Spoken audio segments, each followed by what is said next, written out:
Hello आणि welcome back. Last लेक्चरमध्ये आपण बघितलं होतं की FFT का वापरतात. तर FFT DFTमधले कॉम्प्युटेशनल कॉम्प्लेक्सिटी कमी करण्यासाठी वापरतात. ओके. आणि आपण FFT अल्गोरिदमसुद्धा बघितलं.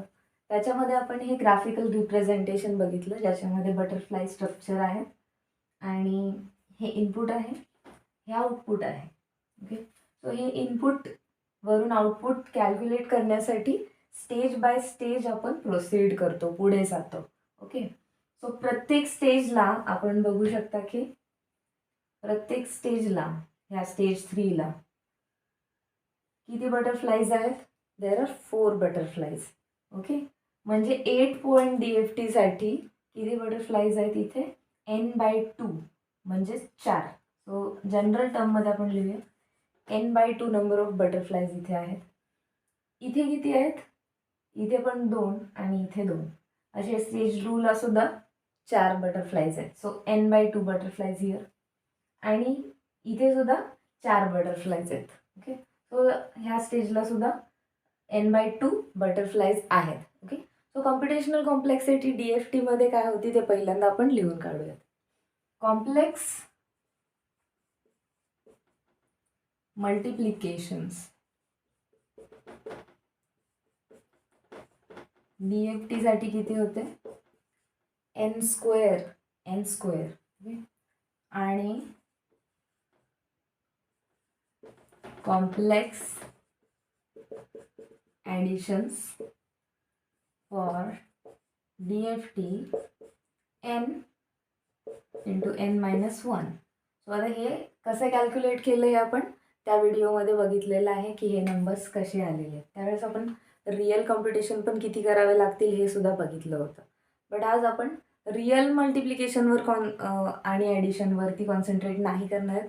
आपण फक्त कॉम्प्लेक्स मल्टिप्लिकेशन आणि ॲडिशन्सवरती कॉन्सन्ट्रेट करणार आहे. ओके. सो आता ह्या स्ट्रक्चरमध्ये आपल्याला किती कॉम्प्लेक्स ॲडिशन आणि किती कॉम्प्लेक्स मल्टिप्लिकेशन करावे लागतील ते आपण बघूयात. Okay. So number of stages जर 8 पॉईंट असेल तर तुम्हाला 8 पॉईंटला ऑब्व्हियसली पहिल्यांदा 2 4 पॉईंटमध्ये डिवाईड करायला लागेल आणि ह्या 4 पॉईंटला 2 2 पॉईंटमध्ये, म्हणजे अल्टिमेटली तुमच्याकडे 4 2 पॉईंट FFT DFT असतील जे तुम्हाला कॅल्क्युलेट करावे लागतील.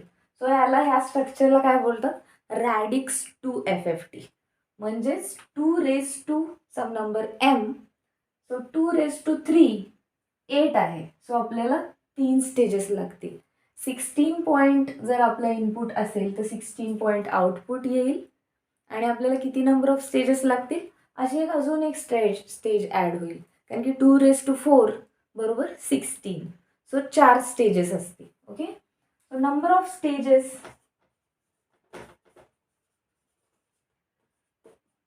लॉग घ्यायला लागेल आपल्याला. Log of the number of points base 2 घ्यावा लागेल. So number of stages we can calculate log n to the base 2. Okay. So प्रत्येक बटरफ्लायसाठी आपण अजून करूया.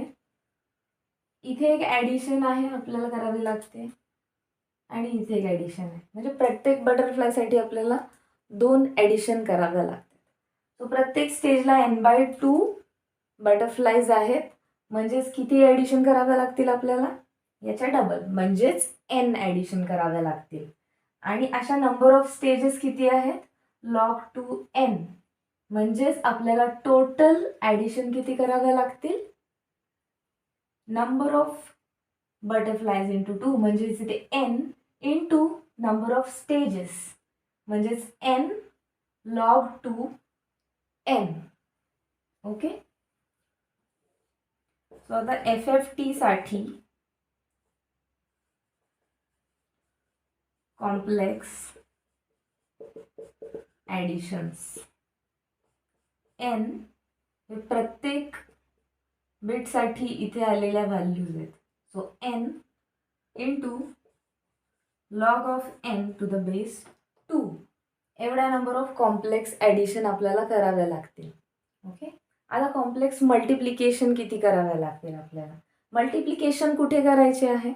बटरफ्लायच्या बेसला जेव्हा आपण ट्विडल फॅक्टरने मल्टिप्लाय करतो, इथे करतो, इथे करतो, इथे करतो, इथे करतो, म्हणजे 4 वेळा करतोय, इथे सुद्धा 4 वेळा करतो, आणि ह्या स्ट्रक्चरसाठी सुद्धा इथे 4 वेळा आपण मल्टिप्लाय करतोय.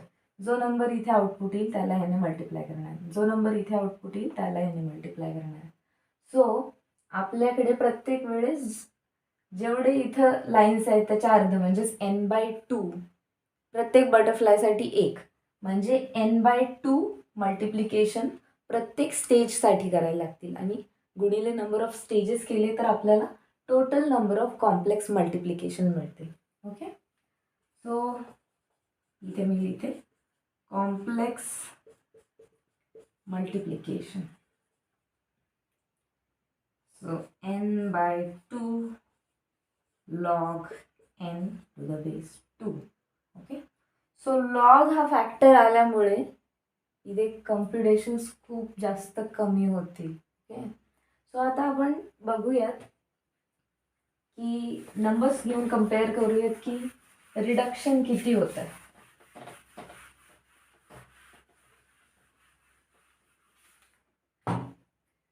जर आपण सपोज करूयात की n पॉइंट इनपुट सिक्वेन्स असेल तर आपण फक्त कॉम्प्लेक्स मल्टिप्लिकेशन घेऊ. Okay, and spread improvement factor बघूयात आपण.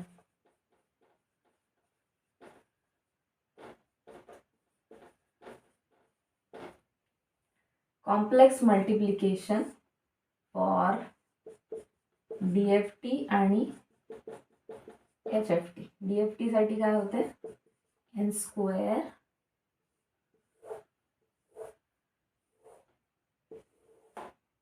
FFT साठी n/2 log n to the base 2. Okay, हा फॉर्म्युला आपण यूज करणार आहोत. ओके, सो n सपोज आपण मिनिमम घेऊयात 4 DFT कॅल्क्युलेट करायचं असेल तर मल्टिप्लिकेशन किती लागतील, 16 लागतील. n/2 2 into log of this 4 will be equal to 2. म्हणजेच तुम्हाला फक्त 4 कॉम्प्लेक्स मल्टिप्लिकेशन करावे लागतील FFT मध्ये, जे DFT मध्ये 16 होते. म्हणजे तिथे फॅक्टर काय येईल, 4. Speed improvement by a factor of 4 होईल. आता आपण दुसरं एक्झाम्पल घेऊयात 8 पॉईंटसाठी. ओके, 64 आपल्याला DFT मध्ये कॉम्प्लेक्स मल्टिप्लिकेशन करावे लागतील. आता इथे बघूयात की 4 इंटू नंबर ऑफ स्टेजेस 3 होते, म्हणजेच 12. ओके, सो हे होतील, मी तर एक्झॅक्टली कॅल्क्युलेट नाही करत, नियर अबाउट ॲप्रॉक्सिमेटली 5 आपण म्हणूयात की इम्प्रूव्हमेंट फॅक्टर आहे. ओके, आता 16 साठी बघूयात. 16 साठी इथे 256. ओके, आणि इथे नंबर 8 आणि स्टेजेस लागतील 4. ओके, आणि इट इज 32. म्हणजेच आपल्याला कम्प्युटेशनल कॉम्प्लेक्सिटी कितीने इन्क्रीज होईल, it will be by 8 factor. 1024 आपण पॉईंट्स घेऊयात. ओके, सो आपण ते बघितलं होतं की 10 लाख प्लस आपल्याला कॉम्प्युटेशन करावे लागते. आता इथे बघूयात की ह्याचा हाफ येईल 512 इंटू दिस 10 येईल. लॉग नंबर ऑफ स्टेजेस 10 लागतील. ओके, सो हा नंबर येईल 5120. सो 5120 आणि याचा रेशिओ जर तुम्ही 10 लाखला ह्या नंबरने डिवाइड केलं तर it is approximately 204. So it's 204. म्हणजे 200 पट फास्टर होईल FFT मध्ये कॅल्क्युलेशन जर आपण 1024 पॉईंट घेतले इनपुटला. तर इथे बघू शकता की तुम्ही किती ह्यूज डिफरन्स आहे. आणि स्पीड फॅक्टर आपण ऑब्झर्व करू शकता की जसं आपले नंबर ऑफ पॉईंट इन्क्रीज होत आहेत तसं हा स्पीड इम्प्रूव्हमेंट फॅक्टर सुद्धा वाढत चालला आहे. Okay, so larger number of इनपुटसाठी कॉम्पिटिशन आपल्याला खूप खूप कमी पडणार आहेत जर आपण कंपॅरेटिव्ह परफॉर्मन्स बघितला तर. आणि याच्यामुळेच हे FFT अल्गोरिदम खूप जास्त फेमस आहे. कॉम्प्युटर्समध्ये आपण हेच FFTच कॅल्क्युलेट करतो, DFT कॅल्क्युलेट करत नाही आपण. ओके, सो 200 पट फास्टर आहे FFT DFT पेक्षा. ओके, सो दुसरा बेनिफिट काय आहे ते आपण बघूयात. की आपण बटरफ्लाय स्ट्रक्चर बघितलं. बटरफ्लाय स्ट्रक्चरमध्ये तुम्हाला कॅल्क्युलेशन स्टेज वाईज करत जावे लागणार आहे. म्हणजे जर स्टेज 3 मध्ये पहिले कॅल्क्युलेशन केले तुम्ही, ते तुम्हाला 8 नंबर्स येतील. परत तेच 8 नंबर वापरून तुम्हाला दुसऱ्या स्टेजचे आउटपुट काढायचे आहेत. ओके, म्हणजे पहिलं जे इनपुट आहे ते परत लागणार नाही आपल्याला. ओके, लास्ट स्टेजचे कॅल्क्युलेट करताना त्याच्या प्रिव्हियस स्टेजचं इनपुट लागेल. म्हणजे तुम्ही नंबर आहे त्याच रजिस्टरला सेव्ह करू शकता. सो कमी रजिस्टर्स लागतील, कमी मेमरी लोकेशन लागतील तुम्हाला सेव्ह करण्यासाठी. सो हा एक बेनिफिट आहे जो DFT मध्ये आपल्याला मॅट्रिक्स मल्टिप्लिकेशन करायचं आहे. ओके, सो तुमच्याकडे n/n मॅट्रिक्स होती, ती तुम्हाला सेव्ह करायला लागेल. ओके, इनपुट वेक्टर होती ती सेव्ह करायला लागेल. म्हणजे n² मेमरी लोकेशन तर लागतीलच आणि हे n मेमरी लोकेशन. ओके, आणि आपल्याला स्टेज वाईज कॅल्क्युलेट करायचं आहे त्यावेळेस तुम्हाला पहिला फक्त एक कॉलम सेव्ह करावा लागेल. जेवढे इनपुट नंबर ऑफ पॉईंट्स असतील n पॉईंट्स आणि ट्विडल फॅक्टर जे 4 लागत होते प्रत्येक बटरफ्लायसाठी, तर ते n/2 number of twiddle factors save करायला. म्हणजे तेवढेच फक्त तुम्हाला रेजिस्टर लागणार आहे. त्याच रेजिस्टरमध्ये तुम्ही पुन्हा नवीन ट्विडल फॅक्टर ठेवू शकता आणि ते कॅल्क्युलेट करू शकता. पुन्हा आपण आउटपुट जे कॅल्क्युलेट केलेलं आहे सेम रजिस्टरमध्ये आपण प्लेस करू शकतो. सो त्याला इन प्लेस कॉम्प्युटेशन बोलतात. त्याच्यामुळे मेमरी लोकेशन खूप कमी लागतात. ओके, आता बिट रिव्हर्सल प्रोसेसने आपण इनपुटचा सिक्वेन्स कसा लिहायचा हे पाहूयात. सो DIT FFT मध्ये आपण ऑब्झर्व केलं की इनपुट सिक्वेन्स स्क्रॅम्बल झाला होता. Okay, so x(0), x(1), x(2) सारखा तो राहिला नव्हता. तो स्क्रॅम्बल झालेला सिक्वेन्स आपण इनपुट लिहिताना आपल्याला स्क्रॅम्बल्ड सिक्वेन्समध्येच लिहावा लागेल. ओके, सो स्क्रॅम्बल सिक्वेन्स कसा लिहायचा. इंडेक्स होता सपोज x(0), x(1), सो त्याचा इंडेक्स पॉइंट 0, 1 असा होता. x(2), 3, 4, 5, 6 and x(7). ओके,